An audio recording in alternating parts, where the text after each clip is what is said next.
پکا، دادا اور دل دادا، انشے سیریل، 39واں انشا، شارق علی۔ لنکن میموریل کی سیڑھیوں سے دیکھا تو 2 میل لمبا میدان جس کے دونوں طرف گھنے درخت اور مشہور زمانہ اسمتھسونین اور دیگر مشہور میوزیم اور سرکاری عمارتیں ہیں، اور بیچ میں کئی قومی یادگاریں ہماری نظروں کے سامنے تھا۔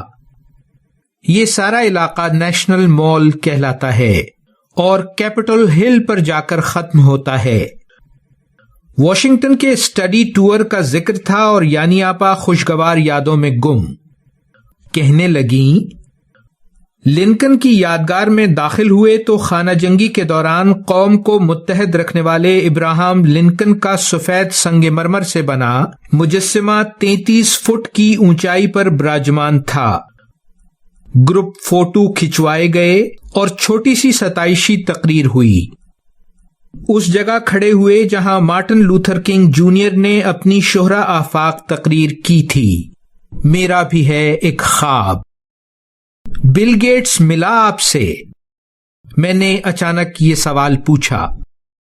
بولی، ملی تو نہیں لیکن کہانی خوب ہے اس کی بھی۔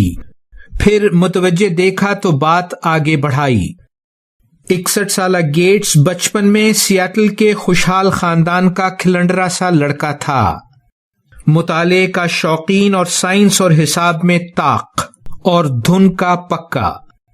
13 سال کی عمر میں کمپیوٹر پروگرامنگ سیکھی جب دنیا میں صرف بڑے سائز کے کمپیوٹر موجود تھے۔ جنرل الیکٹرک نے اس کے اسکول کو بڑے کمپیوٹر تک رسائی کی سہولت دی تو ٹیلی ویژن سائز کے مانیٹر کے لیے چندے کی مہم کا آغاز ہوا۔ گیٹس نے کمپیوٹر زبان بیسک استعمال کر کے پہلا کمپیوٹر پروگرام ٹک ٹیک ٹاک لکھا اور بڑے کمپیوٹر تک رسائی آسان بنا دی۔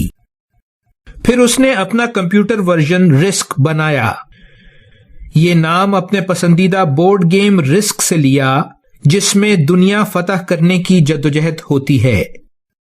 پھر پال ایلن سے دوستی ہوئی اور مل کر حکومتی کمپیوٹر ہیک کرنے کی کوشش میں پکڑے گئے اور پروبیشن کاٹی۔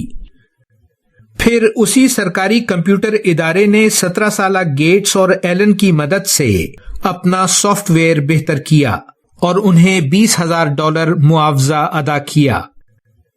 انکل پٹیل بھی پاس ہی آ بیٹھے اور بولے، ہارورڈ میں داخلے کے امتحان میں اس نے 1600 میں سے 1590 نمبر لیے تھے۔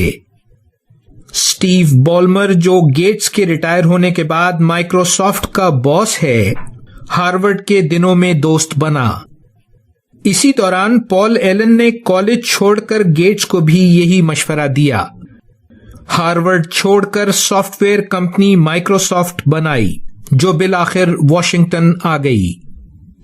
1980 میں آئی بی ایم نے پرسنل کمپیوٹر لکھنے کی دعوت دی تو مائکروسافٹ نے آپریٹنگ سسٹم MS DOS کا لائسنس اپنے پاس رکھا۔